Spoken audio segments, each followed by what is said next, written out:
Hello students, today I will discuss about electric flux. तो ये जो लेक्चर होगा वो इलेक्ट्रोस्टैटिक्स का कंटिन्यूशन है और ये इलेक्ट्रोस्टैटिक जो होगा वो लेक्चर 7 होगा। ठीक है। तो चलो इलेक्ट्रिक फ्लक्स के बारे में बात करते हैं। तो इलेक्ट्रिक फ्लक्स जो है इसको जानने से पहले हम एक फिजिकल क्वांटिटी को पहले जानने की कोशिश करेंगे, जो है तुम्हारा एरिया वेक्टर। एरिया वेक्टर पहले हम इसको समझने की कोशिश करते हैं, उसके बाद हम इलेक्ट्रिक फ्लक्स को इलाबोरेटली पूरा समझेंगे। ठीक है। तो एरिया वेक्टर क्या है? देखो, एरिया वैसे तुम्हें पता है एरिया क्या है। किसी फिजिकल शेप का, अगर ज्योमेट्रिकल शेप ट्रायंगुलर हो या फिर स्क्वायर हो, रेक्टेंगल हो, उसका एरिया तो तुम निकाल सकते हो। तो इसका एरिया वेक्टर, मान लो मेरे पास एक सरफेस एरिया है, किसी भी एक सरफेस एरिया तुम ले लो। जैसे कि मैं मान लो यहाँ पे एक ऐसा सरफेस एरिया ले रहा हूँ। अगर मेरे पास ऐसा सरफेस एरिया है तो एरिया वेक्टर जो होता है, एरिया वेक्टर मतलब किसी भी सरफेस का जो है नॉर्मल, उसको हम एरिया वेक्टर से रिप्रेजेंट करते हैं। मतलब किसी भी सरफेस का जो, मान लो ये जो बोर्ड है, ये बोर्ड, अगर ये बोर्ड है तो ये इसका सरफेस एरिया है, ये पूरा इसका सरफेस एरिया है। ठीक है ना। तो इसका सरफेस एरिया ये है, तो इसका एरिया वेक्टर जो है वो क्या है? तो वो है कि इस सरफेस के अगर तुम नॉर्मल ड्रॉ करते हो तो ये वाला मतलब आउटवर्ड ऐसे जा रहा है ना, नॉर्मल। ये अगर पूरा सरफेस तुम मान ले रहे हो, ये सरफेस एरिया है, जैसे कि मैंने ये ड्रॉ किया ना, तो बोर्ड का शेप भी तो ऐसा ही रेक्टेंगुलर है। तो पूरा बोर्ड को मान लो। ठीक है। तो इसके ऊपर तुम अगर परपेंडिकुलर ड्रॉ करते हो तो परपेंडिकुलर का डायरेक्शन जहां पे होगा, वेक्टर है, इसका डायरेक्शन होगा, ये वेक्टर है तो ये इसका डायरेक्शन तो रहेगा। तो एरिया वेक्टर मतलब इसका डायरेक्शन के बारे में बात करता है। एरिया वेक्टर मतलब for a given surface area what is the direction of that particular surface area, उसके बारे में बात करता है। तो एरिया वेक्टर क्या होगा? कोई भी सरफेस एरिया अगर तुम्हारे पास है तो उस सरफेस एरिया के ऊपर अगर तुम परपेंडिकुलर ड्रॉ करते हो तो जहां पे वेक्टर का डायरेक्शन होगा वही एरिया वेक्टर होगा। तो एरिया वेक्टर मैं ऐसे कहूं कि area vector is always perpendicular to the given surface area.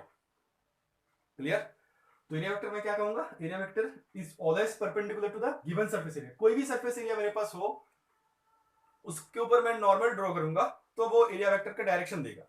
Clear है? जैसे कि मैंने बताया ये बोर्ड है, इस बोर्ड को तुम देख रहे हो, अगर मैं इसको वाई एक्सिस मान रहा हूं और मान लो ये एक्स एक्सिस है। ठीक है। नीचे पूरा विजिबल नहीं होगा मुझे पता है, इसलिए मैं कह रहा हूं कि मान लो ये वाला जो है ये वाई एक्सिस है। ठीक है, ये वाई एक्सिस है और ये एक्स एक्सिस है। तो ये जो सरफेस एरिया है वो एक्स वाई प्लेन पे है।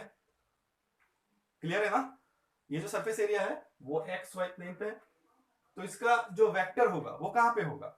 इसका वेक्टर मैंने कहा कि ये अगर मेरे पास सरफेस एरिया है तो इसके ऊपर नॉर्मल ड्रॉ करो, तो ये नॉर्मल है, ऐसे जा रहा है।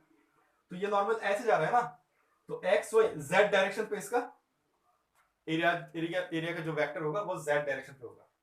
क्लियर है? तो एरिया वेक्टर आई होप कि तुम समझ चुके हो एरिया वेक्टर क्या है। एरिया वेक्टर तुम्हारे पास अगर गिवन सरफेस एरिया है तो उसके ऊपर नॉर्मल ड्रॉ करोगे तो उसका जो डायरेक्शन होगा वो एरिया वेक्टर होगा। मतलब एरिया वेक्टर किसी भी सरफेस का नॉर्मल होगा, सरफेस एरिया का। तो इसका डायरेक्शन मैंने एक एग्जांपल देके बताया कि एक्स वाई प्लेन पे अगर ये बोर्ड का सरफेस एरिया है तो उसका एरिया वेक्टर जेड डायरेक्शन पे होगा, नॉर्मल होगा। तो नॉर्मल होगा मतलब इस प्लेन से तो नॉर्मल हो जाएगा, तो ये डायरेक्शन तो जेड डायरेक्शन है। ठीक है।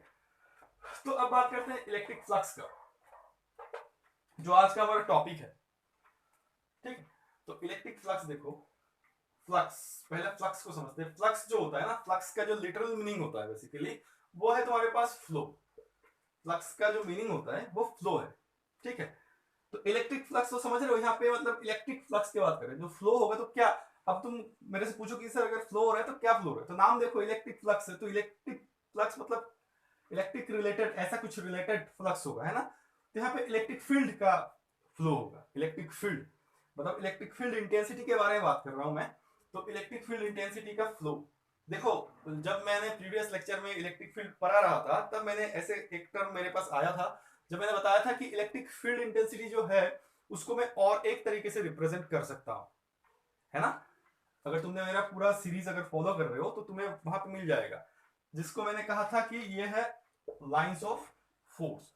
मैंने कहा था कि लाइंस ऑफ फोर्स जो है वो इलेक्ट्रिक फील्ड को रिप्रेजेंट करने के लिए और एक डिफरेंट तरीका है। It is one of the ways to represent the strength of electric field intensity, मैंने ऐसे बताया था। तो यहाँ पे मैंने इसको इस टर्म को एनालाइज इसलिए कर रहा हूं कि पहले तो फ्लक्स है, फ्लक्स क्या फ्लो होगा, किस चीज का यहाँ पे इलेक्ट्रिक है, तो इलेक्ट्रिक फील्ड का मैंने बताया फील्ड इंटेंसिटी। तो एग्जैक्टली जो टर्म यूज करूंगा मैं, फील्ड इंटेंसिटी नहीं, इसका सब्स्टिट्यूट जो टर्म है फील्ड लाइंस ऑफ फोर्स। तो इलेक्ट्रिक लाइंस ऑफ फोर्स का जो फ्लो है उसको रिप्रेजेंट करेगा इलेक्ट्रिक फ्लक्स। तो ये ऐसे डेफिनेशन नहीं देंगे कि flow of electric lines of force ऐसे करके नहीं देंगे। और इससे पहले मैंने क्यों सर मतलब एरिया वेक्टर पर आया और इसके साथ कैसे रिलेशन होगा वो हम जानने की कोशिश करेंगे। चलो तो यहाँ पे लाइंस ऑफ फोर्स का फ्लो होगा। तो इलेक्ट्रिक फ्लक्स जो है ना, इलेक्ट्रिक फ्लक्स कोई एक सरफेस से ही लाइंस ऑफ फोर्स जाएगा। ठीक है, अगर इलेक्ट्रिक फ्लक्स तुम बताना चाहते हो कि कितना है इसमें इलेक्ट्रिक फ्लक्स, तो उसके साथ एक सरफेस लिंक होना चाहिए। ठीक है, इलेक्ट्रिक फ्लक्स तुम कहां पे मतलब कैसे निकालोगे, तो उसके क्रॉसपोर्डिंग एक सरफेस होना चाहिए। तो इलेक्ट्रिक फ्लक्स जैसे कि मैंने कहा था कि इलेक्ट्रिक फील्ड तुम्हें अगर डिटरमाइन करना है तो कोई एक पॉइंट होना चाहिए। अगर इलेक्ट्रोस्टैटिक फोर्स तुम्हें निकालना है तो सोर्स चार्ज तो होगा, साथ में एक टेस्ट चार्ज भी चाहिए था, है ना। तो सिमिलरली मैं ये कहना चाहता हूं कि अगर तुम्हें इलेक्ट्रिक फ्लक्स निकालना है तो तुम्हारे पास एक सरफेस एरिया तो होना ही चाहिए, गिवन सरफेस एरिया तुम्हारे पास होना चाहिए। अब तुम मेरे से पूछ लोगे सर मान लो कि सरफेस एरिया है ही नहीं, तो मैं कहूंगा भाई फ्लक्स इक्वल टू 0 है। सिंपल सी बात है। ठीक है चलो, है ना। अगर तुम कह रहे हो कि एक चार्ज यहाँ पे है और टेस्ट चार्ज यहाँ पे क्यू नॉट है, अगर तुम कह रहे हो ये है ही नहीं, तो फिर एक चार्ज तो 0 हो गया, तो कूलॉम फोर्स तो है ही नहीं यहाँ पे। इसी तरीके से तो इसको रिप्रेजेंट करने के लिए हमारे पास एक सरफेस एरिया होना चाहिए, गिवन सरफेस एरिया होना चाहिए। इसका डेफिनेशन भी हम ऐसे लिखेंगे जैसे कि इलेक्ट्रिक फील्ड इंटेंसिटी लिखते हैं, electric field intensity at any point, at any point. इसको मैं बार बार जोड़ दे रहा हूं। तो यहां पे भी electric flux over a surface होगा। Electric flux over a surface is the total electric lines of force crossing that particular surface area. ठीक है, तो मेन जो होगा वो ये है कि total lines of force crossing a given surface area। देख पूरा डेफिनेशन जो है वो तो तुम्हें बुक में मिल ही जाएगा। मैं इस टर्म को पूरा एनालिसिस करने की कोशिश कर रहा हूं। वैसे मैंने बता दिया कि electric flux over surface is the total lines of force crossing A given surface area. ठीक है, तो ये इलेक्ट्रिक फ्लक्स का डेफिनेशन है, बट इस सेंटेंस से जहां तक मुझे पता है तुम्हें ठीक तरीके से क्लैरिफिकेशन नहीं मिलेगा। तो इसका पूरा डिटेल में एनालिसिस करते हैं। चलो, तो मैंने क्या बताया अभी तक कि इलेक्ट्रिक फ्लक्स जो है वो फ्लो है किस चीज का, इलेक्ट्रिक लाइंस ऑफ फोर्स का। तो इसका डेफिनेशन बनाने के लिए मैंने कहा कि अगर तुम इसको डिफाइन करना चाहते हो, तुम्हारे पास एक गिवन सरफेस एरिया होना चाहिए। क्लियर है। तो इसका डेफिनेशन मैंने बताया, electric flux over A given surface is the total lines of force crossing the number of lines of force. ऐसे मतलब बताएंगे हम, total number of lines of force, total number of lines of force crossing A given surface area.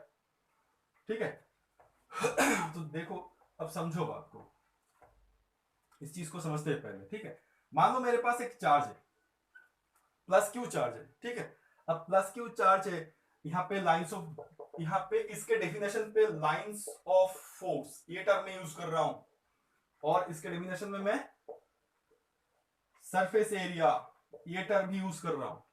Mind ये दो term मुझे use करना पड़ रहा है इसको डिफाइन करने के लिए। ठीक है, तो समझते हैं पहले डेफिनेशन को कि प्लस क्यू एक चार्ज है मेरे पास। तो प्लस क्यू अगर चार्ज होगा तो जब लाइंस ऑफ फोर्स बताता है कि इससे लाइंस ऑफ फोर्स निकलेगा चारों, ठीक है, हर जगह पे लाइंस ऑफ फोर्स निकलेगा, वो तो तुम्हें पता ही है। क्लियर है। अब मान लो मेरे पास, ठीक है, ऐसा समझ लिया तुमने।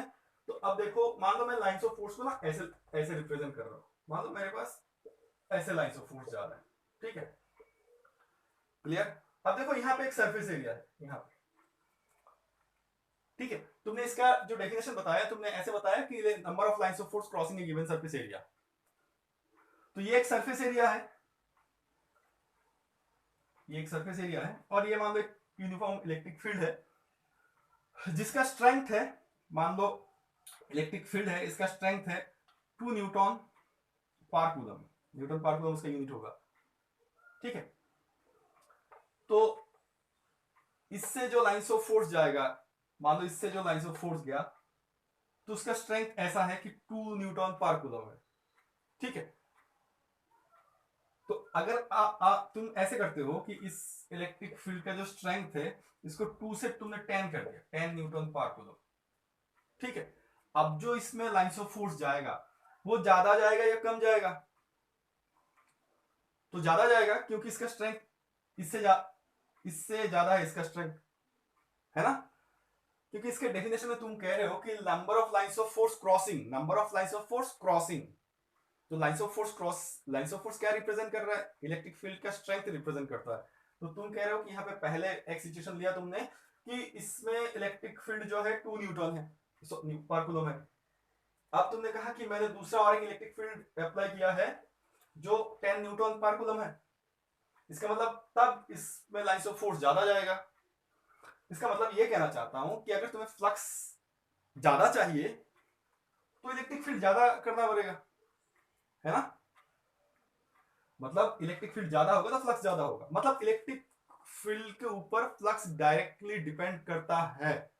यहाँ पे जो इलेक्ट्रिक फ्लक्स है ना, इसको हम स्टैंडर्ड फाई होता है रिप्रेजेंट करने के लिए, तो मैं फाई से ही रिप्रेजेंट करूंगा। तो पहला जो तुम्हें मैं समझा रहा हूं वो तुम्हें ये बता रहा हूं कि फाई जो होगा वो इलेक्ट्रिक फील्ड इंटेंसिटी पे डायरेक्टली रिलेटेड होगा, है ना? तुम कह सकते हो डायरेक्टली प्रोपोर्शनल। तो फाई जो होगा इलेक्ट्रिक फील्ड, अगर इलेक्ट्रिक फील्ड स्ट्रेंथ बहुत कम है तो तुम फाई का डेफिनेशन में कह रहे हो कि number of lines of force crossing A given surface area. तो लाइंस ऑफ फोर्स जो जाएगा गिवन सरफेस एरिया से उसका स्ट्रेंथ भी तो कम ही होगा। तो आई होप कि तुम समझ चुके हो क्या कहना चाहता हूं। क्लियर है? ठीक है। अब मान लो मैंने जो इलेक्ट्रिक फील्ड इंटेंसिटी अप्लाई किया है वो 2 न्यूटन पर कूलम ही है, ठीक है। बट ये वाला जो सरफेस है, इस वाले सरफेस को देखो, मतलब यहाँ पे 2 लाइंस ऑफ फोर्स क्रॉस कर रहा है। अगर तुम इस सरफेस एरिया को बढ़ा दो तो बहुत ज्यादा लाइंस ऑफ फोर्स क्रॉस कर रहा है। तुमने कहा ना कि lines of force crossing A given surface area. मैंने पहले ही कहा कि ये 2 टर्म्स है जिसके ऊपर डिपेंड कर रहा है वो, ठीक है। तो मैंने अगर सरफेस एरिया बहुत ज्यादा बड़ा कर दी तो इससे लाइंस ऑफ फोर्स जो जाएगा वो भी ज्यादा जाएगा। इसका मतलब तुम ये कहना चाहते हो कि फाई जो होगा, जो इलेक्ट्रिक फ्लक्स होगा, वो सरफेस एरिया के ऊपर भी डिपेंड करेगा। अगर एस से मैं एरिया लिख रहा हूं, तुम ए से भी लिख सकते हो, ए इजी होता है, मतलब स्टैंडर्ड नोटेशन है, तो ए पे भी डिपेंड करेगा, ठीक है। तो फिर से एक बार कह दूं क्या कहना चाहता हूं मैं। इलेक्ट्रिक फ्लक्स जो है वो electric number of lines of force crossing A given surface area होता है। तो इसको थोड़ा सा समझने के लिए कि इलेक्ट्रिक फ्लक्स को हम कैसे रिप्रेजेंट करें, मतलब मैथमेटिकली पहले फिजिकल मीनिंग क्या है इसको समझने की कोशिश करते हो। इलेक्ट्रिक फील्ड स्ट्रेंथ के ऊपर डिपेंड करेगा। तुम जितना स्ट्रेंथ बढ़ाते जाओगे number of lines of force उतना ज्यादा जाएगा उससे, है ना? समझ रहे हो? सिंपल सी बात है। इसको मैं और एक तरीके से बता सकता हूं, जैसे कि मैंने पहले भी ड्रॉ किया था कि मान लो यहाँ पे चार्ज है। इलेक्ट्रिक लाइंस ऑफ फोर्स का तुमने डेफिनेशन ऐसे पढ़ा था, तुम्हें याद होगा कि नंबर लाइंस ऑफ फोर्स का जो डेंसिटी होता है ना, वो इस जगह पे बहुत ज्यादा होता है, इस जगह पे कम होता है ना? लाइंस ऑफ फोर्स का जब तुमने प्रॉपर्टी पढ़ी थी, क्रॉस तो नहीं करेगा कोई भी लाइंस ऑफ फोर्स क्रॉस नहीं करेगा, ठीक है। मेरे यहाँ पे अगर क्रॉस कर रहा है तो तुम ये जल्दी जल्दी कर रहा हूं ना, इसलिए क्रॉस कर रहा है। तो इसी बात को मैं समझाता हूं फिर से। मान लो कोई भी सरफेस एरिया तुमने यहाँ पे रख दिया, यहाँ पे इतना सरफेस एरिया, इसका सरफेस एरिया का जो एरिया है इतना ही है, वो कांस्टेंट है। यहाँ पे रख दिया। आप देखो यहाँ पे रख रहे हो तो जितना लाइंस ऑफ फोर्स जा रहा है इसको लेके तुमने यहाँ पे रखा, अगर सेम चीज को यहाँ पे रखा, सरफेस एरिया वही है बट एक ही लाइंस ऑफ फोर्स जा रहा है, समझ रहे हो ना? तो फ्लक्स इस पॉइंट पे फ्लक्स घट जाएगा, है ना? ठीक है। सिमिलर चीज है, अगर तुम यहाँ पे स्ट्रेंथ घट गया ना, इलेक्ट्रिक फील्ड का स्ट्रेंथ घट गया है ना, इसलिए फ्लक्स भी घट रहा है। मतलब इलेक्ट्रिक फील्ड के ऊपर तो डिपेंड कर रहा है। तुम्हें पता है ना, इस जगह पे इलेक्ट्रिक इंटेंसिटी बहुत ज्यादा होगा, इस जगह पे जितना तुम डिस्टेंस में जाते चलते जाओगे उतना घटता जाएगा, है ना? फिर से अगर इसी चीज को तुमने, इस सरफेस एरिया को तुमने यहाँ पे लेके आए हो, इसको तुम यहाँ पे लेके आना चाहते हो, बट इसका एरिया तुमने बड़ा कर दिया, तब भी फ्लक्स थोड़ा सा ज्यादा होगा, है ना? समझ रहे हो ना? क्लियर है? यहाँ पे तुमने और बड़ा कर दिया तो और ज्यादा, जितना सरफेस एरिया बड़ा करोगे उतना ज्यादा फ्लक्स यहाँ पे जाएगा। समझ रहे हो? तो वही कहना चाहता हूँ कि इलेक्ट्रिक फ्लक्स जो होगा वो बेसिकली इलेक्ट्रिक फील्ड इंटेंसिटी जो है उसके ऊपर, और कोई भी सरफेस एरिया तुम लो उसके एरिया के ऊपर डिपेंड करेगा। अगर एरिया बहुत छोटा होगा तो फ्लक्स बहुत कम जाएगा, उससे लाइंस ऑफ फोर्स ज्यादा पास हो नहीं पाएगा। और उस एरिया के ऊपर तुमने बहुत स्ट्रॉन्ग इलेक्ट्रिक फील्ड अप्लाई कर दिए हो तुमने, तो उसका फ्लक्स ज्यादा होगा। अगर इलेक्ट्रिक फील्ड स्ट्रेंथ बहुत वीक है तो फ्लक्स इतना ज्यादा नहीं होगा। ठीक है, तो इस वजह से मैथमेटिकली जो हम लिखते हैं ना, हम फाई को ई ए ऐसे लिखते हैं। तो अभी मैं बता दूं, अभी भी फ्लक्स का डिटेल्स एनालिसिस नहीं हुआ। अभी तक मैंने तुम्हें जो बताया, इट सिम्स कि flux is depending on electric field intensity and area. अभी तक का जितना एनालिसिस है उससे हमें ये पता चल गया कि flux mathematically it can be written as E into A, electric field intensity और एरिया दोनों के ऊपर डायरेक्टली प्रोपोर्शनल है। ठीक है, तो मैंने इसको क्रॉस क्यों दिया, मतलब ये इसको तुम जनरलाइज, मतलब ये जो है ये जनरलाइज नहीं है, जनरलाइज नहीं है, मतलब जनरलाइज समझते हो ना, ये कोई स्पेसिफिक केस है होगा स्पेसिफिक केस। ठीक है, ये कोई स्पेसिफिक केस होगा, जनरलाइज नहीं है। ठीक है, तो फिर जनरलाइज क्या होगा, मतलब इतना तो अभी तक जो मैंने कहा यहां से इतना पता चल गया कि फाई जो होगा, इलेक्ट्रिक फ्लक्स जो होगा, वो इलेक्ट्रिक फील्ड इंटेंसिटी और एरिया के ऊपर डिपेंड करेगा और डायरेक्टली डिपेंड करेगा, तो इन दोनों के प्रोडक्ट ही होगा। ठीक है, अब बात को समझो तुम, अब चीज को समझो। अब यहाँ पे सरफेस एरिया जो पहले मैंने स्टार्ट किया था एरिया वेक्टर, उसके बाद आ रहा है, इस चीज को समझो। फिर से मैं एक बार बता दूं, अगर मेरे पास ऐसे सरफेस एरिया है तो इसका एरिया वेक्टर ऐसे जाएगा। देखो बोर्ड में ड्रॉ कर रहा हूं ना, तो ऐसे ऐसे किया ना मैंने ड्रॉ, तो यहां से सरफेस एरिया नॉर्मल है, एरिया वेक्टर क्लियर है। अगर ये बोर्ड है तो area vector normal to the given surface area vector is always normal to the given surface area. ठीक है, अब समझने की कोशिश करो। मान लो for the sake of simplicity मैं सरफेस एरिया को ऐसे ड्रॉ कर रहा हूं, सिर्फ एक लाइन से। ठीक है, तब तुम्हें इजी होगा, नहीं तो अगर मैं ऐसे ड्रॉ करूंगा तुम सोचो कि इसका सरफेस ऐसा है, अब तुम समझ सकते हो कि ये ऐसा है, ये सरफेस एरिया ऐसा है, और तुम्हें सिर्फ ये लाइन, एक लाइन दिखाई दे रहा है ना। आई होप कि तुम समझ रहे हो। अब समझो, अब अगर तुमने इसका इसके ऊपर इस सरफेस एरिया जो है इसमें मान लो इलेक्ट्रिक फील्ड एक है ऐसे, इलेक्ट्रिक फील्ड ऐसा है, यूनिफॉर्म इलेक्ट्रिक फील्ड तुमने अप्लाई करके रखे हो तुम। ठीक है, यूनिफॉर्म इलेक्ट्रिक फील्ड अप्लाई करके रखे हो, ये तुम्हारा गिवन सरफेस एरिया था। ठीक है, पहले तो मुझे ये बताओ अब कि ये जो सरफेस एरिया है इसके एरिया वेक्टर का डायरेक्शन कहां पे है, कैसे होगा, इसके एरिया वेक्टर का डायरेक्शन ऐसे रखा ना मैंने सरफेस को, तो ये है एरिया वेक्टर का डायरेक्शन। मेरे पास सब कुछ एक साथ हो गया, दिखा नहीं पा रहा, ऐसा रखा मैंने, तो ये है डायरेक्शन, परपेंडिकुलर होगा ना, समझ रहे हो ना, क्लियर। तो एरिया वेक्टर का डायरेक्शन भी ऐसा होगा। ठीक है, अब तो मुझे बताओ E और A के बीच में एंगल कितना है, तो E एंड A के बीच में जो एंगल है वो कितना है, E भी इस साइड में है। तुम ऐसे कहोगे कि लिटरली तुम ऐसे कहोगे कि सर एरिया वेक्टर और electric field intensity parallel to each other है, मतलब एंगल जीरो है। मतलब मैं एक एंगल डिफाइन करूं, अगर मैं एक एंगल डिफाइन करूं कि if theta is the angle between E vector and A vector, ठीक है, if theta is the angle between E vector and A vector, तो ये वाला चीज जो है यहाँ पे जो है, यहाँ पे for this case what is the angle, तो in this case the angle theta is what 0 degree, समझ रहे हो ना। ठीक है, इससे पहले मैंने एक चीज बताया था कि मैंने लिखा फाई इक्वल टू ई ए, और मैंने कहा कि भाई ये जो है इसको हम डायरेक्टली मैथमेटिकली इसको नहीं कह सकते कि ये है, मैंने कहा कि ये जो चीज है ये जनरलाइज नहीं है, ये कोई स्पेसिफिक स्पेशल केस होगा। ठीक है, तो इसको मैंने क्यों स्पेशल केस कहा, इसी को समझते हैं। अब चीज को समझो, अगर इसको ये जो सरफेस एरिया है, ये जो सरफेस एरिया है, अब तुम कह रहे हो कि इस सरफेस एरिया को मैंने ऐसे रखा, इस वजह से ये एरिया वेक्टर ऐसे हो गया, है ना, क्लियर है। अब तुम बात को समझो,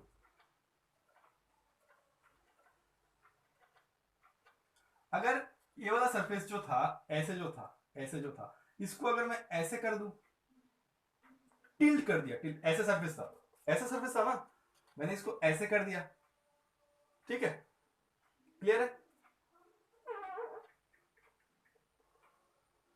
तो अब देखो नॉर्मल जो होगा ये सरफेस एरिया है, ये सरफेस एरिया है, ये तुम्हारे पास सरफेस है, नॉर्मल तो ऐसे 90 डिग्री होना चाहिए ना, तो नॉर्मल तो ये रहा, है ना, ये 90 डिग्री सरफेस एरिया के साथ, ठीक है। बट देन हुआ क्या, 0 डिग्री होने से क्या हो रहा है, और ये अगर कोई एंगल कर रहा है तब क्या हो रहा है, देखो एंगल ऐसे करने से, देखो ये तो एरिया था पहले, जब तुमने इसको, मैं और बढ़ा देता हूं यहाँ पे, जब तुम दोनों केस एक साथ समझ पाओ, जब मैंने ऐसे रखा था, जब मैं कह रहा था पहले केस में कि थीटा 0 डिग्री है क्योंकि एरिया वेक्टर ऐसा है और इलेक्ट्रिक फील्ड भी ऐसा ही है, तब देखो चारों लाइंस 1 2 3 4 चारों लाइंस ऑफ फोर्स से ये एरिया क्रॉस कर रहा था, अब तुमने टिल्ट कर दिया ना, तो एट एन एंगल कर दिया ना, तो इसके वजह से क्या हुआ कि ये वाला लाइंस ऑफ फोर्स और ये वाला लाइंस ऑफ फोर्स क्रॉस नहीं कर रहा है। मतलब तुम ये कहना चाहते हो, ये जो एंगल तुमने बताया और एक फिजिकल क्वांटिटी जो बताया थीटा, जिसको तुम कह रहे हो कि theta is the angle between area vector, फिर से कहता हूं, एरिया वेक्टर क्या है, एरिया वेक्टर है गिवन सरफेस एरिया से नॉर्मल जो होगा, नॉर्मल कोई भी सरफेस एरिया दे तुम्हें, उससे तुम नॉर्मल ड्रॉ करोगे, वही उसका एरिया वेक्टर होगा। तो theta is the angle between area vector and electric field intensity. तो तो अब देखो, मतलब इस डायग्राम से हमें ये समझ में आ गया अभी कि जो फ्लक्स होगा वो ई और ए ऐसे कुछ नहीं, ऐसे डायरेक्ट नहीं होगा, वो थीटा के ऊपर भी किसी ना किसी तरीके से डिपेंड करेगा, ठीक है, क्योंकि यहां पे दिखाई दे रहा है कि टिल्ट होने की वजह से इन दोनों का बीच का जो एंगल है, ये जो एंगल होगा, ठीक है, ये एंगल जो है मतलब ए वेक्टर और ई वेक्टर के बीच में जो एंगल है वो 90 डिग्री, सॉरी 0 डिग्री है नहीं, है ना, समझ रहे हो ना। तो एंगल के केस में क्या होगा, फिर से हम डायग्राम ड्रॉ करके समझते हैं। आई होप कि इस डायग्राम से मैंने ये क्लियर कर दिया कि फ्लक्स जो है, तुम अगर ओरिएंटेशन चेंज कर दोगे, ओरिएंटेशन चेंज करो किसका, सरफेस एरिया का करोगे, या फिर इलेक्ट्रिक फील्ड का भी कर सकते हो, नॉट एन, ये वो नहीं है कि तुम सिर्फ सरफेस एरिया को ऐसे टिल्ट कर दो, तुम्हारे पास मान लो ऐसे एक सर्कुलर सरफेस एरिया है, इसका नॉर्मल ऐसे जा रहा है, तो इलेक्ट्रिक फील्ड तुमने ऐसे अप्लाई कर दिया, इलेक्ट्रिक फील्ड ऐसे, तभी तो एंगल थीटा हो रहा है ना, ए वेक्टर ये है, ठीक है। जरूरी नहीं है कि सरफेस को तुम्हें टिल्ट करना पड़ेगा, सिचुएशन ऐसा हो सकता है कि इलेक्ट्रिक फील्ड ही कैसे ओरिएंटेशन से आ रहा है ना। तो हम फिर से समझने की कोशिश करते हैं, मान लो मेरे पास ऐसा सरफेस एरिया था, इस ऐसे है सरफेस एरिया, इसी सरफेस एरिया को मगर ऐसे रखता तो नॉर्मल ये होता, अब इस चीज को तुमने ऐसे कर दिया तो नॉर्मल ऐसे, सॉरी 90 डिग्री, नॉर्मल मतलब इस सरफेस से 90 डिग्री होगा, ठीक है, ऐसे है। अब मान लो इलेक्ट्रिक फील्ड तुमने ऐसे अप्लाई किया, ई, ये एरिया वेक्टर है, इसको मैं लिखता हूं, ये गिवन सरफेस है, ठीक है, ये लाइन गया ऐसे, ये इलेक्ट्रिक फील्ड इंटेंसिटी है, तो ये देखो ये एंगल थीटा हो रहा है, तो देखो जिस एरिया से इलेक्ट्रिक फील्ड लाइन क्रॉस करेगा उसी को तो हम फ्लक्स कहेंगे, जो lines of force surface area से क्रॉस नहीं कर रहा है उसका कंट्रीब्यूशन तो नहीं आएगा। फिर से समझो, इलेक्ट्रिक लाइंस ऑफ फोर्स मैंने क्या बताया कि अगर इलेक्ट्रिक लाइंस ऑफ फोर्स मुझे डिफाइन करना है तो मुझे एक सरफेस एरिया चाहिए, तो अब इलेक्ट्रिक लाइंस ऑफ फोर्स के लिए तुम्हारे पास लाइंस ऑफ फोर्स उस सरफेस एरिया से जाना पड़ेगा। तो हमने देखा कि हम अगर एंगल को चेंज, मतलब 0 डिग्री एंगल से अगर कोई दूसरा एंगल देते हैं तो उतना फ्लक्स नहीं जाता जितना 0 डिग्री में जाता है, मतलब हमें यह पता चल गया कि 0 डिग्री होने से मैक्सिमम फ्लक्स चला जाएगा। मैं इसीलिए कह रहा था कि ये एक स्पेशल केस होगा, ये मैक्सिमम फ्लक्स होगा, हम मैक्सिमम मिनिमम नेगेटिव सब बात कर लेंगे, बट पहले समझ लेते हैं इसको। मैंने कहा कि जब तुमने एंगल कर दिया, ई और ए के बीच में एक एंगल कर दिया, तब क्या हो रहा है, तब हमें वो सरफेस एरियाज चाहिए, we are interested in those surface area from where the electric lines of force can pass, वो सब सरफेस एरिया चाहिए जिससे लाइंस ऑफ फोर्स जाएगा, जिससे लाइंस ऑफ फोर्स जाएगा ही नहीं उसका तो फ्लक्स जीरो है। तो हम तो सारे इस केस में तो हमें वही, सिर्फ वही सरफेस एरियाज लेने हैं जिससे इलेक्ट्रिक लाइंस ऑफ फोर्स जा रहा है, क्लियर है। अब थोड़ा डायग्राम पे ध्यान दो, अगर तुम्हारे पास ऐसा एक वेक्टर है तो इसका एक कंपोनेंट यहां पे रहेगा, ये थीटा है तो ये a cos थीटा होगा, और इसका एक कंपोनेंट ऐसे रहेगा, ये होगा a sin थीटा, क्लियर है, ठीक। अब समझो, इसको मैं रफ कर देता हूं। मैंने कहा कि we are interested in those area from where the electric lines of force can pass through. अब देखो इलेक्ट्रिक लाइन फोर्स ऐसे जा रहा है और यहाँ पे एक एरिया के एक कंपोनेंट है जो ऐसे जा रहा है, तो इससे तो पास हो जाएगा बट इससे नहीं होगा। ठीक है, तो इसका मतलब फाई जो है हम क्या लिखेंगे इस केस में, इस डायग्राम के केस में क्या लिखेंगे, ई इंटू कौन सा एरिया, ए कॉस थीटा। ठीक है, क्लियर है, समझ रहे हो। We are interested in those area, हमें तो फ्लक्स निकालना है ना, फ्लक्स निकालने के लिए सरफेस चाहिए और उस सरफेस से लाइंस ऑफ फोर्स भी आना चाहिए। ऐसा सरफेस तो नहीं चाहिए जिस सरफेस से लाइंस ऑफ फोर्स जा ही नहीं रहा, समझ रहे हो ना। अब क्या लिखेंगे हम इसको, ई ए कॉस थीटा, तो ई ए, अच्छा लिख देता हूं मैं, एक टर्म एक्स्ट्रा लिख दिया मैंने, ई ए कॉस थीटा। तो तुम्हें पता है फर्स्ट ईयर से कि ए डॉट बी का आंसर क्या होता है, ए बी कॉस थीटा, तो ये क्या होगा ई डॉट ए। ठीक है, तो मैंने इसीलिए कहा कि अगर थीटा इक्वल टू 0 डिग्री होगा तो फाई इक्वल टू ये होगा, मैंने कहा कि ये कोई स्पेसिफिक केस होगा, स्पेशल केस होगा, ये जनरलाइज केस नहीं होगा। तो ये वाला जनरलाइज केस है कि phi equal to E dot A. इससे हम और चीज बता सकते हैं, अगर और चीज क्या, अगर थीटा इक्वल टू 90 डिग्री हो, मतलब एरिया वेक्टर है, मतलब ये जो कंपोनेंट एरिया वेक्टर का, ये कंपोनेंट और इलेक्ट्रिक फील्ड जो है कितना डिग्री है, 90 डिग्री है, तो इसके लिए यहां से फ्लक्स जाएगा ही नहीं, है ना, समझ रहे हो। अब तुम कहोगे सर अगर थीटा पाई होगा तो नेगेटिव होगा, इसका मतलब तुम ये भी कह सकते हो फाई कैन बी 0 कब, जब 90 डिग्री होगा, थीटा 90 डिग्री होगा। थीटा थीटा मतलब क्या है, एरिया वेक्टर। एरिया वेक्टर मतलब क्या है, सरफेस एरिया से परपेंडिकुलर, नॉर्मल है सरफेस एरिया से। तो थीटा क्या है, angle between area vector and electric field intensity. तो अगर थीटा 0 डिग्री है तो मैक्सिमम है, अगर थीटा 90 डिग्री है, सॉरी ये फाई लिख रहा हूं, अगर थीटा 90 डिग्री है तो फाई 0 है, अगर थीटा 0 डिग्री है तो फाई जो होगा वो मैक्सिमम होगा, और ये नेगेटिव कब होगा, जब थीटा इक्वल टू पाई होगा, 180 डिग्री होगा। ठीक है, क्लियर है। आई होप कि अब इलेक्ट्रिक फ्लक्स जो है वो क्लियर हो चुका है, बट फिर भी मैं थोड़ा सा और एक्सप्लेन करूंगा इसको। अगर कोई भी प्रॉब्लम हो तो इस डायग्राम को मैंने मिटा दिया, तुम बैक करके ड्रॉ करना, अच्छी तरीके से समझने की कोशिश करना। आई होप कि मैं समझा पाया तुम्हें, सिंपल सी बात है यार। अब देखो एक चीज बताना चाहता हूं मैं, ये देखो ऐसे इलेक्ट्रिक फील्ड है ना, ये एकदम इजी चीज है, इतना टफ नहीं है। बस एरिया वेक्टर की वजह से हर साल मैं देखता हूँ कि बच्चे डर जाते हैं एरिया वेक्टर की वजह से, एरिया वेक्टर समझ नहीं पाते। जैसे कि मैंने कहा कि मैं इससे करूंगा, ये है मेरे पास, ठीक है, ये इलेक्ट्रिक फील्ड है, ये इलेक्ट्रिक फील्ड है, ठीक है। तो ऐसे मैंने सरफेस एरिया रखा, ठीक है, मान लो तुम ऊपर से देख रहे हो, ये रेक्टेंगुलर है, बस तुम यहां से देख रहे हो तो तुम्हें सिर्फ एक पॉइंट लाइन नजर आ रहा है, ठीक है। इसका एरिया वेक्टर ऐसा है, तो एरिया वेक्टर नॉर्मल है ना, ऐसे गया, एरिया वेक्टर और इलेक्ट्रिक फील्ड का डायरेक्शन एक डायरेक्शन में 0 डिग्री है, तो मैक्सिमम वाला केस होगा, क्लियर है। अब तुम देखो एक सिचुएशन, तुम समझो इसको, ऐसे करते करते करते, ये तो नॉर्मल तो नॉर्मल ही रहेगा, एरिया वेक्टर मतलब इस एरिया के ऊपर नॉर्मल ही रहेगा, ये नॉर्मल ही रहेगा, तुमने ऐसे कर दिया। अब एरिया वेक्टर यहाँ पे है और इलेक्ट्रिक फील्ड इंटेंसिटी यहाँ पे, इन दोनों के बीच में एंगल 90 डिग्री है, और मैंने कहा हम मैथमेटिकली कह रहे हैं, मैथमेटिकली इसको फिजिकली समझ रहे हैं अभी, ऐसे कर दिया, एरिया ऐसा हो गया, एरिया वेक्टर ऐसा हो गया, जिसकी वजह से इन दोनों के बीच में एंगल जो है 90 डिग्री होगा, किसके किसके बीच में, A vector, area vector and electric field intensity की वेक्टर। अब हमें मैथमेटिकली पता चल गया कि cos 90 तो 0 होता है, वो मैथमेटिकली पता चला है, फिजिकली अब समझो, मैथमेटिकली हम समझ गए कि cos 90 डिग्री 0 होता है तो फ्लक्स भी 0 होगा, डॉट प्रोडक्ट। अब समझो इस सरफेस एरिया समझो, इस सरफेस एरिया जो रेक्टेंगुलर था, फ्लक्स तो यहां से जाना था, बट फ्लक्स तो ऐसे, मतलब लाइंस ऑफ फोर्स तो यहां से जाना था, है ना, लाइंस ऑफ फोर्स तो ऐसे जा रही है, इसको टच ही नहीं कर रहा, तुम समझो ना, ऐसे। अब देखो, अब तुम क्या कह रहे हो, यहाँ के अंदर वाला जो एरिया था, जैसे कि मैं हैंड को ऐसे रखता हूं, अब तो समझ जाओगे, इस सरफेस से फ्लक्स जा रहा है ना, अब मैंने इसको ऐसे कर दिया, तो फ्लक्स तो यहां से जाना था ना, जब ऐसे था, तुम कह रहे हो ना इस साइड से फ्लक्स जा रहा है, ऐसे आया ऐसे गया, और इसको टील्ट करते करते करते करते मैंने ऐसे कर दिया, अब कहां फ्लक्स जा रहा है, फ्लक्स तो यहां से जाना था, इस सरफेस एरिया से तो जा ही नहीं रहा है ना, तो भाई फिजिकली मतलब ऐसे समझ सकते हैं, क्लियर है। अब मुझे लगता है कि इलेक्ट्रिक फ्लक्स क्लियर हो चुका है, बहुत सारा पॉइंट्स मैंने बताया।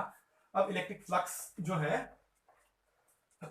वो हमारे पास ऐसा है कि phi equal to E dot A, तो डॉट प्रोडक्ट है, तो phi equal to E dot A, ठीक है। तो ये cos थीटा मैं लिख देता हूं एक बार, ये cos theta, theta is the angle between A and E. तो इस ये हमारे पास नया फिजिकल क्वांटिटी है, तो इसका हम यूनिट जानने की ऑब्वियसली कोशिश करेंगे। तो यूनिट क्या होगा, ये है न्यूटन पर कूलम, ये है मीटर स्क्वायर, तो ऐसे लिखते हैं न्यूटन मीटर स्क्वायर पर कूलम, ये इसका ऐसा यूनिट होगा, ठीक है। अब बताओ कि इसका डायमेंशन निकालना है तो कैसे निकालें। अगर इसके डायमेंशन निकालना है तो हमारे पास यूनिट है, इससे निकल जाएगा। हमारे पास फाई का यूनिट है ये, तो डायमेंशन निकल, वैसे मैंने कहा था कि डायमेंशन के लिए हमें फोर्स का डायमेंशन याद रखना है। फोर्स का जो डायमेंशन होता है वो ml⁻² होता है ना। मैंने कहा जितना भी कॉम्प्लिकेटेड, जितना भी ऐसे ऐसे फिजिकल क्वांटिटी आएगा वो मैं फोर्स से ही करूंगा, समहाउ न्यूटन आएगा ही। आगे भी देखना, उस दिन भी बताया था मैंने, आज ही बता रहा हूँ, आगे भी बताऊंगा कि जब जब हमारे पास कॉम्प्लिकेटेड कुछ इस तरीके का आएगा, मैं सिर्फ वेलोसिटी एक्सेलरेशन इसके बाद नहीं कर रहा हूँ, ये तो तुम कर ही लोगे, है ना। ऐसे टर्म आएगा तब हम फोर्स का यूज करेंगे, तो इससे तुम कर लोगे ना। क्या होगा, न्यूटन मतलब फोर्स का होगा ml⁻², ये होगा l स्क्वायर, और ये c इनवर्स मतलब समझ रहे हो ना, Q इक्वल टू IT होता है, पिछले दिन भी बताया था एप्सिलॉन नॉट जब निकाल रहा था मैं। तो ये AT होता है, मतलब कूलम जो है AT, ये A इनवर्स T इनवर्स होगा, ठीक है। तो इसका आंसर क्या होगा, मैं यहाँ पे लिख देता हूँ अगर दिखाई नहीं देता है तो इसका फाई का जो डायमेंशन होगा, so dimension of electric flux, यहाँ से रिजल्ट आ जाएगा तुम्हारे पास। डायमेंशन होगा m l स्क्वायर, मतलब ये हो जाएगा l³, ये हो जाएगा तुम्हारे पास t⁻³ -2 -1 है ना, और साथ में a इनवर्स। तो एक बार चेक कर लेना, बस कैलकुलेशन था, यहाँ पे रट्टा मारने की कोई जरूरत नहीं है, बस तुम फोर्स को याद रखो। देख लेना, आई होप कि यही करेक्ट होगा। मैं भी इसको मतलब ऐसा नहीं कि सीख के आया हूँ, कोई भी डायमेंशन हो मैं ऐसे ही करता हूँ, न्यूटन को याद रखता हूँ बस, ml⁻²। आई होप ये करेक्ट ही होगा, तुम चेक कर लोगे फिर से, ठीक है। तो ये हमारा फ्लक्स हो गया। तो फ्लक्स को और अच्छी तरीके से समझने के लिए हम एक प्रॉब्लम करेंगे अभी, जिससे हमें समझ में आए कि व्हाट इज इलेक्ट्रिक फ्लक्स। वैसे मैंने बता दिया फिजिकल मीनिंग, और मैथमेटिकल एक्सप्रेशन जो है वो भी बता दिया।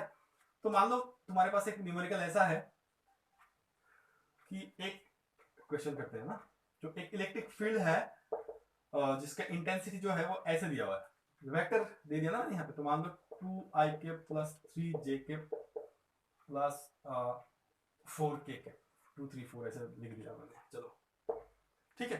कह रहे कि इफ एन, समझ लो सेंटेंस ऐसा है, if an electric field of इतना न्यूटन पर कूलम इज अप्लाइड, ठीक है, एंड द सरफेस एरिया, जो सरफेस एरिया है, जो तुम्हारे पास एक सरफेस एरिया है वो तुमने, एंड द सरफेस एरिया ऐसे लिख देता हूं मैं, if an uniform electric field लिख देता हूं, electric field of strength is applied and the surface area and the surface is placed in the xy plane, and the surface and the surface of area कितना दूं, मान लो 30 centimetre square is placed in xy plane, and find the electric flux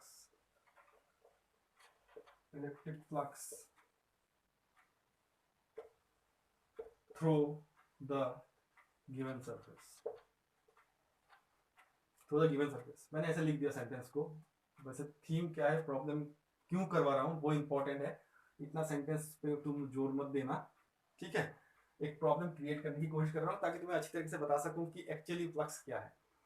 ठीक है, तो theme ये है कि तुम्हारे पास ये जो प्रॉब्लम मैंने दिया वो थीम ये है कि एक इलेक्ट्रिक फील्ड इंटेंसिटी तुम अप्लाई करके रखे हो, जैसे कि electric field intensity vector quantity है, तो ऐसे तुम्हें वेक्टर में दिया हुआ है, यूनिट इसका न्यूटन पर कूलम है। ठीक है, और इलेक्ट्रिक फ्लक्स के लिए तुम्हें सरफेस एरिया भी चाहिए, तो कह रहा है कि सरफेस एरिया है 30 सेंटीमीटर स्क्वायर, एक सरफेस एरिया है, उसको तुमने एक्स वाई प्लेन पे रखे हो।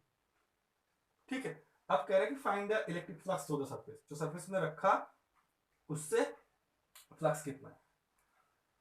तो अब सेंटेंस को रब कर दो, मुझे याद होना चाहिए 30 है और ये 2 3, अच्छा याद होगा 2 3 4 और ये 30 है ना, तो तुम लिख लोगे। तो चलो 2 3 4 याद रखना 30, तो हमारे पास ऐसे लिख देता हूँ मैं सोल्यूशन, गिवन जो है इलेक्ट्रिक फील्ड वेक्टर है। ठीक है, 2ik plus 3jk plus 4kk Newton पर कूलम। ठीक है, और तुम्हारे पास एरिया है, एरिया मतलब एरिया ए लिखा मैंने, वेक्टर नहीं दिया, एरिया दिया मेरे पास 30 सेंटीमीटर स्क्वायर। ठीक है, अगर अब तुम समझो प्रॉब्लम को किस लिए मैं करवा रहा हूं, अगर तुम्हें फाई निकालना है ना, तो फाई मैंने अभी अभी सिखाया कि फाई जो है ई डॉट ए होगा, है ना, डॉट प्रोडक्ट होगा। अब देखो तुम्हारे पास ई डॉट ए करने के लिए ई जो है वो आई के प्लस जे के प्लस के फॉर्मेट में दिया हुआ है, डॉट ए सिर्फ एरिया दिया हुआ है क्वेश्चन में, मैंने तो क्वेश्चन रफ कर दिया, तुम बैक करके देख लो या फिर लिखे हो तो देख लो। तुम्हें एक इन्फॉर्मेशन दिया, जो एरिया है ना उसको तुमने एक्स वाई प्लेन पे रखे हो।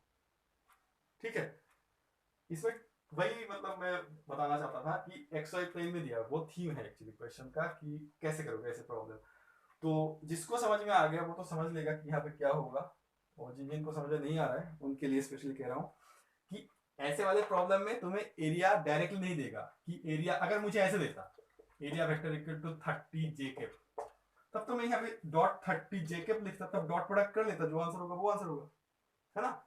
यहाँ पे नहीं दिया, तो इस वजह से हमें पता नहीं चल रहा है यहाँ पे क्या लिखना है।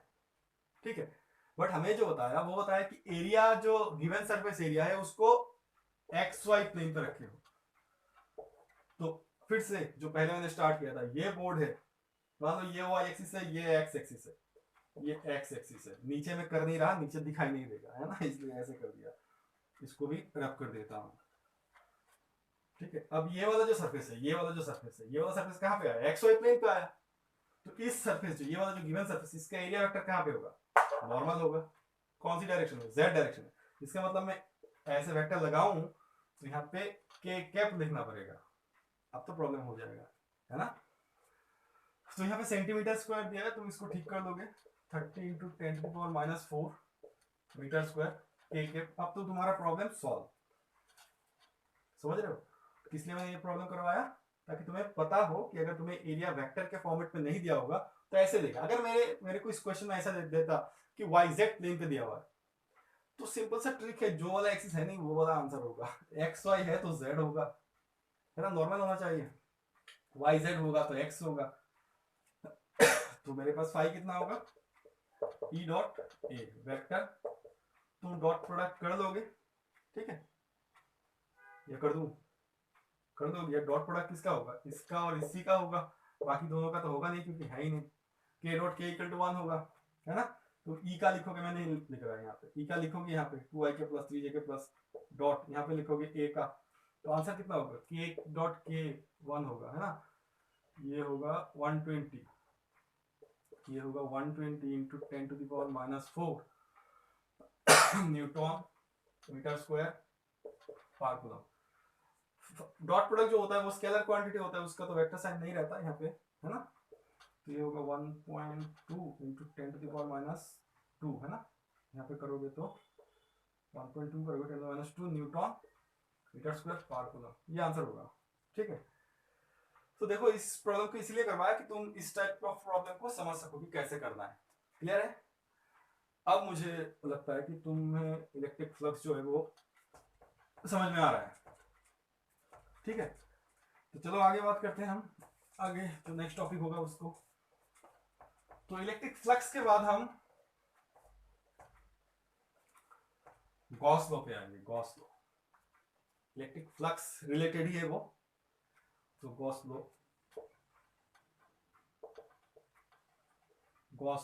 Of electrostatics.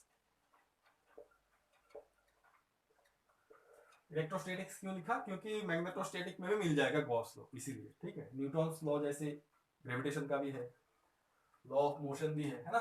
तो गॉस लॉ मैग्नेटोस्टैटिक का भी है, वो तो बात की बात है, चैप्टर 5 में हमें मिलेगा। ठीक है। अच्छा, चैप्टर 5 जब मैंने मेंशन किया तो यहाँ पे और कुछ मैं बताऊं, इसको तो करेंगे, कुछ बता देता हूँ। जैसे कि मान लो तुम्हें एक चीज ऐसे मिल जाएगा एनसीईआरटी किताब में कि इंसुलेटर और कंडक्टर। ठीक है, इंसुलेटर और कंडक्टर। अब तुम कहोगे कि सर मैं इसको स्किप कर दिया, क्योंकि एनसीईआरटी में फर्स्ट चैप्टर में तुम्हें एक जगह पे मिल जाएगा, राइट हैंड साइड में मिलेगा इंसुलेटर और कंडक्टर, वो तो मिल जाएगा। तुम कहोगे कि सर इसको स्किप कर दिया आपने, नहीं किया, पहली बात। ठीक है, इसको स्किप करना नहीं है, मतलब इसको इस चैप्टर में पढ़ाना ही नहीं है। अगर तुम्हें कोई इस चैप्टर में पढ़ा रहा है तो इसके लिए मैं कुछ बताऊंगा नहीं, छोड़ो। मैं ये बताऊंगा तुम्हें कि इसको चैप्टर 2 में पढ़ना है, इंसुलेटर, कंडक्टर और डाइलेक्ट्रिक। तब ये भी आएगा डाइलेक्ट्रिक्स। ठीक है, तो तुम खुद से पढ़ रहे हो तो दैट इज अनदर मैटर, कोई करवा रहा है तो मैं इस बारे में बात नहीं करूंगा। मैं ये कहूंगा कि इसको मैं चैप्टर 2 में कराऊंगा। ठीक है, ये चैप्टर 2 का टॉपिक है, क्योंकि यहाँ पे तुम्हें जितना भी दिया हुआ है वो सफिशिएंट नहीं है। बहुत इलाबोरेटली हम डिस्कस करेंगे इंसुलेटर, कंडक्टर और डाइलेक्ट्रिक को। ज्यादातर तो कंडक्टर और डाइलेक्ट्रिक का डिस्कशन बहुत ज्यादा होगा, जिसके वजह से मुझे पता है मुझे इसको करना है चैप्टर 2 में। जिसकी वजह से अगर तुम अब एनसीईआरटी की किताब खोलो भी गए तो यहाँ पे 1.26 का ए वाला जो डायग्राम है वो मैंने सॉल्व नहीं किया। ये लाइंस ऑफ फोर्स के ऊपर है ये वाला क्वेश्चन, मुझे पूरा पता है। इसमें A B C D E ऐसा कुछ है। बाकी डायग्राम्स तुम देखोगे ना, तुम्हें पता चल जाएगा कि सर ने बाकी सारा करवा दिया उस वीडियो में, लाइंस ऑफ फोर्स के प्रॉपर्टी में सारा सॉल्व करवा दिया, बट इसको मैंने छुआ नहीं, क्योंकि मुझे पता है कि मुझे ये कंडक्टर का प्रॉपर्टी के बारे में जानना पड़ेगा। इसको सॉल्व करना है तो कंडक्टर की प्रॉपर्टी के बारे में जानना पड़ेगा, जो कि हम चैप्टर 2 में भरेंगे, है ना। तो इसलिए ऐसा कुछ मत सोचना कि सर ने इसको नहीं पढ़ाया तो स्किप नहीं किया। मुझे पता है अगर कोई भी चीज मैं स्किप नहीं करूंगा, अगर करता भी हूं ना तो मैं कहीं ना कहीं मैं बता दूंगा कि क्यों क्यों किया मैंने, बट इंटेंशन स्किपिंग का नहीं है। ठीक है, और एक चीज बताता हूँ यहाँ पे, जैसे कि तुम्हें ये मिल जाएगा physical significance of electric dipole.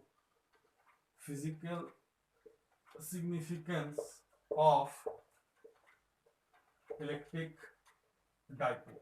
तो physical significance of electric dipole के ऊपर एक पैराग्राफ है एनसीईआरटी में फॉर द टाइमिंग चैप्टर 1 में, है ना। तो इसको मैं बताने के लिए तो बता सकता हूं, बट इसको भी पूरा डिटेल्स में एक्सप्लेन करना है चैप्टर 2 में, समझ रहे हो ना। तो नहीं करूंगा, चैप्टर 2 में कराना है मुझे इसको। फिजिक्स है और कैसे पढ़ाना है मुझे, वैसे सीक्वेंस में जाना है। ठीक है, तो इस हिसाब से मैं सीक्वेंस में जा रहा हूँ। अचानक मैं ऐसे कुछ नहीं करूंगा या आधा यहाँ पे कराना पड़ा बात के बाद वहां पे। ठीक है, तो गॉस लॉ देखते हैं। तो गॉस लॉ है, एक स्टेटमेंट तो होगा यहाँ पे, तो मैं लिख लेता हूँ पहले। ठीक है, it states that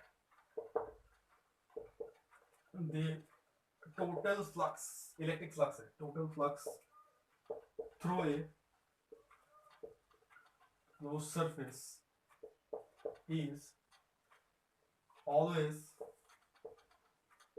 equal to the one, अच्छा, total flux through closed surface यहाँ पे लिख देते हैं in vacuum 1 by epsilon naught, 1 by epsilon naught लिखा है, बाद में डिस्कस करेंगे, times the total charge present inside the surface। तो इसको ये वाला सेंटेंस, मतलब ये वाला लॉ जो है वो तुम्हें किताब में मिल ही जाएगा, मुझे तो एक्सप्लेन करना है ज्यादा से ज्यादा। तो पहले सेंटेंस को मैं बता देता हूँ क्या लिखा मैंने। States that the total flux through a closed surface. तो फ्लक्स के बारे में हमें पता है, इलेक्ट्रिक फ्लक्स क्या है। ठीक है, कह रहा है कि टोटल फ्लक्स जितना भी फ्लक्स जाएगा, बट किससे जाएगा वो इंपॉर्टेंट है, क्लोज सरफेस से। सरफेस क्लोज होना चाहिए। गॉस लॉ अगर तुम, इसका मतलब अगर हमारे पास आगे चल के गॉस लॉ का एप्लीकेशन मिलेगा तो हमारे पास जो भी सरफेस एरिया होगा वो क्लोज होना चाहिए। ये इंपॉर्टेंट पॉइंट है, ये इंपॉर्टेंट पॉइंट है कि अगर हमें गॉस लॉ आगे जाके अप्लाई करना पड़ेगा, Gauss law application of Gauss law, तो हमारे पास जो भी हम सरफेस कंसीडर करेंगे वो क्लोज्ड होना चाहिए। अगर क्लोज्ड होगा तो गॉस लॉ अप्लाई होगा, अदरवाइज नहीं होगा। क्लियर? तो कह रहा है कि टोटल फ्लक्स जो है through a close surface is always equal to 1 by epsilon naught times the total charge present inside the surface. मतलब जो सरफेस तुमने कहा क्लोज सरफेस है, तुमने जो अभी अभी कहा जो क्लोज सरफेस है, उस सरफेस के अंदर में जितना अमाउंट ऑफ चार्ज है, जितना भी चार्ज है टोटल ऐड करते चलो, जितना भी चार्ज है वो लिखना है तुम्हें। मतलब यहाँ पे ऊपर Q जो होगा वो Q एनक्लोज्ड, ठीक है। तो फाइव टोटल जो होगा क्लोज सरफेस का वो Q बाई एप्सिलॉन नॉट है। ये मैथमेटिकली हम ऐसे लिखते हैं गॉस लॉ को, ठीक है। तो ये स्टेटमेंट अगर क्लियर है, अगर नहीं भी है तो आगे बात करते, क्लियर होगा, ठीक है। चलो चलो इसका एक छोटा मोटा सा प्रूफ कर देते हैं गॉस लॉ का। जैसे लॉ है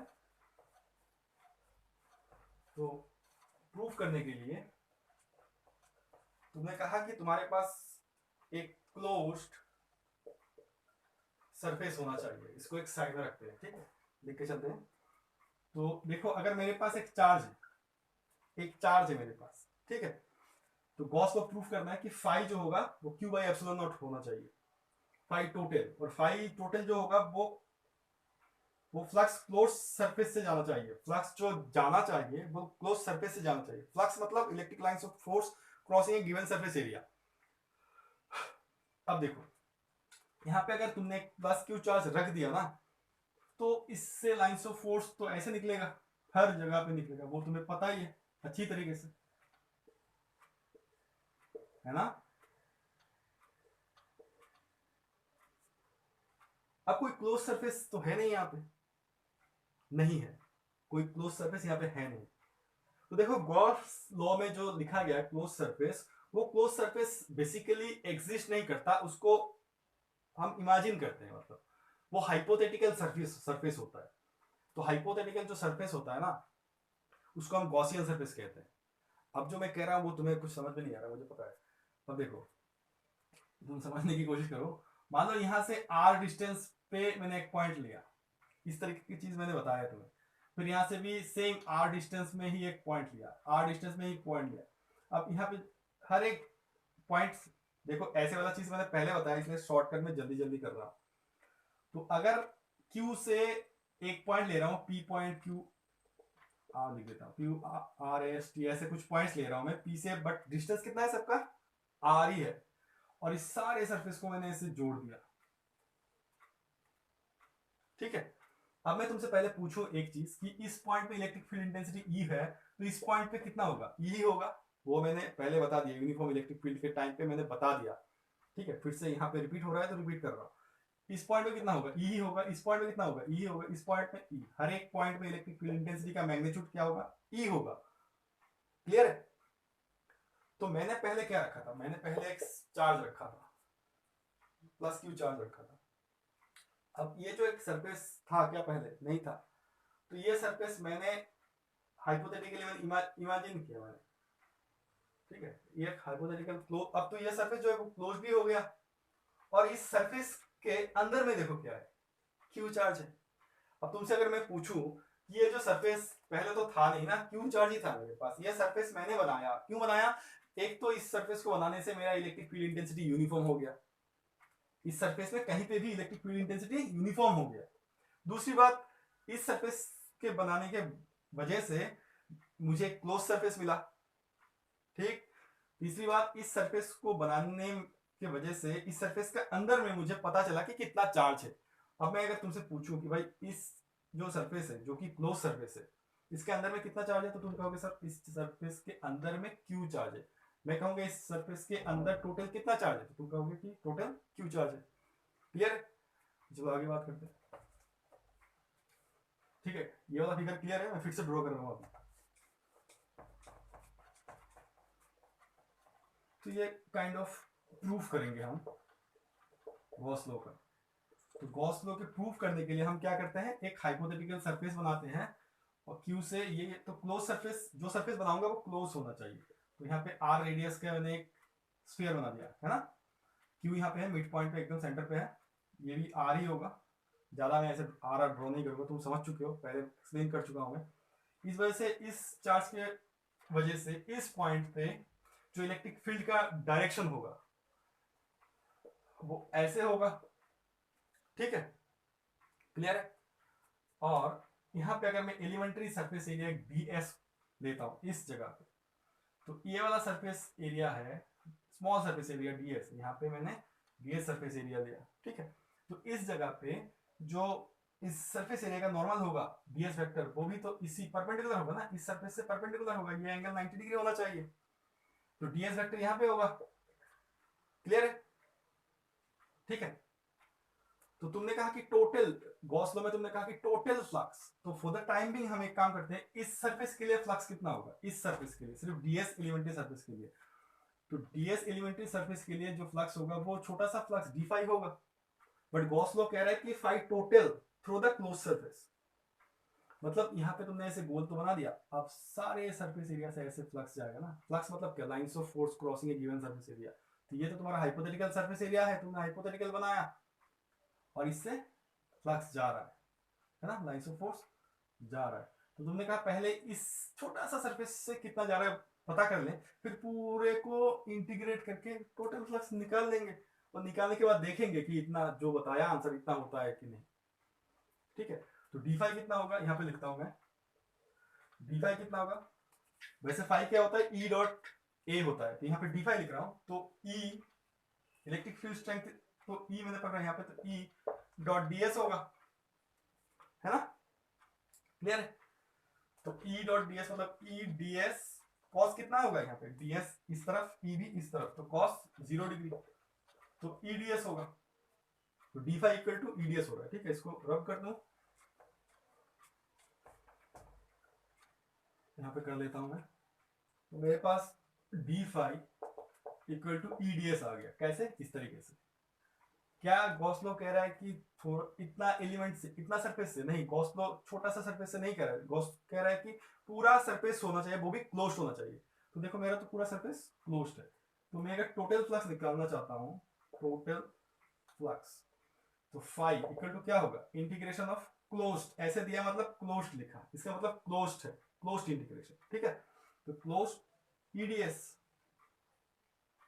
ठीक है। अब तुम बताओ, क्लोज मतलब तुमने यहां से लेके पूरा ऐसे ले लिया ना, समझ रहे हो ना, तो यहाँ पे ई कितना होगा, यहाँ अगर यहाँ पे इलेक्ट्रिक फील्ड इंटेंसिटी ई है, यहाँ पे भी ई होगा, समझ रहे हो? कोई सा भी अगर तुम पॉइंट ले लेते हैं ना, तो यहाँ पे डीएस ई जो होता ऐसे जाता, और डीएस का एलिमेंट्री डीएस वेक्टर भी ऐसे ही जाता, हर एक पॉइंट कहीं पे भी तुम ले लेते ना, तो इसका इलेक्ट्रिक फील्ड इंटेंसिटी और एरिया वेक्टर का डायरेक्शन सेम रहता। और एक बात, इलेक्ट्रिक फील्ड इंटेंसिटी हर इस क्लोज सरफेस में हर एक पॉइंट पे ई रहेगा, तो ई कांस्टेंट है, तो इंटीग्रेशन की बाहर आ जाएगा, और ये क्लोज सरफेस एरिया डीएस, तो क्लोज सरफेस एरिया मतलब यहां से लेके ऐसे पूरा एरिया डीएस, तो कितना होगा इसका आंसर डीएस, ये एक स्फीयर है, तो ये 4 पाई आर स्क्वायर होगा, ठीक है। तो लिखते हैं, इसको रख कर दो, इसको रख कर देता हूं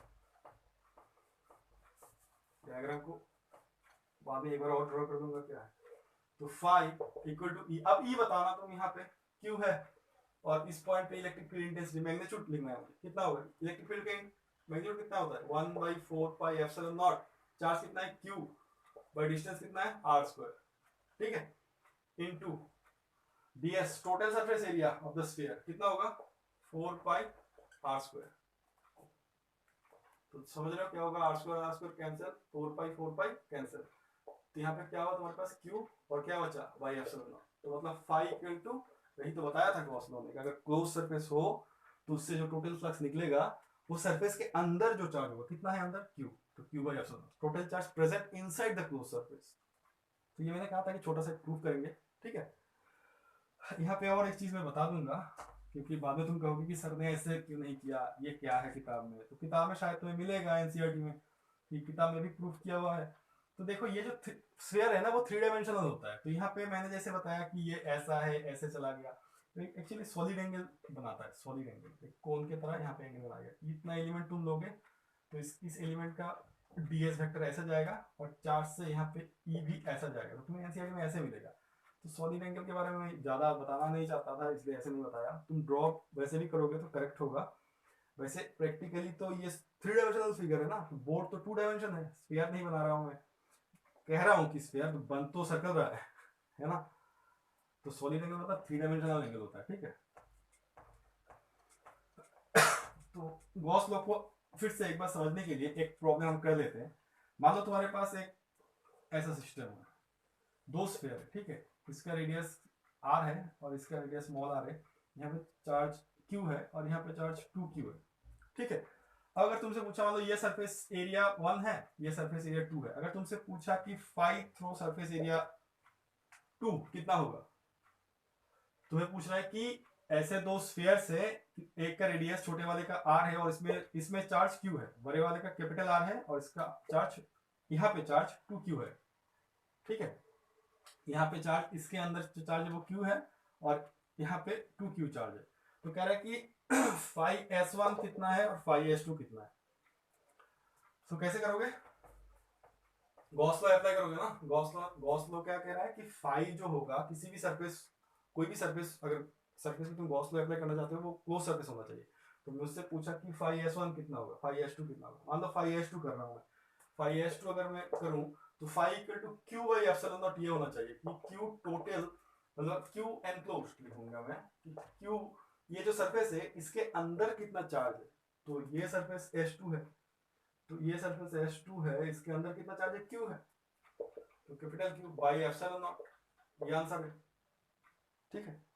अगर तुमसे पूछ रहा है कि फाई s1 कितना है तो क्या लिखोगे, ये q enclosed by epsilon not, तो s1 ये वाला क्लोज सरफेस है, इसके अंदर टोटल जितना भी चार्ज है, तो इसके अंदर टोटल कितना चार्ज है, 2q प्लस ये भी है divide by epsilon not. Clear. इस प्रॉब्लम में करवा इसलिए रहा हूँ कि ताकि तुम्हें समझ में आ जाए गॉस लॉ क्या कह रहा है। तो 3q बाई एप्सिलॉन नॉट, ठीक है, क्लियर। तो क्या बताया मैंने, 2 स्फीयर था अलग अलग, एक में रेडियस कैपिटल R, एक का स्मॉल r, एक में प्लस q चार्ज सिर्फ और एक में प्लस 2q चार्ज है। मैं प्लस लिख देता हूँ मैं, क्योंकि माइनस होगा तो फिर यहाँ पे ऐड करते समय जो माइनस होगा वो साइन देना पड़ेगा, या फिर यहाँ पे माइनस होगा तो माइनस देना पड़ेगा, ठीक है। तो अंदर हमें देखना है, गॉस लॉ अप्लाई करने के समय जो अंदर जितना भी चार्ज है उसको लिखना है, टोटल लिखना है सम करके। इसमें टोटल कितना था, एक ही था, ठीक है। आई होप ये वाला प्रॉब्लम क्लियर है, इतना टफ नहीं था। तो चलो आज के लिए इतना ही रखते हैं, नेक्स्ट हम और बात करेंगे, गॉस लॉ के ऊपर डिस्कस करेंगे।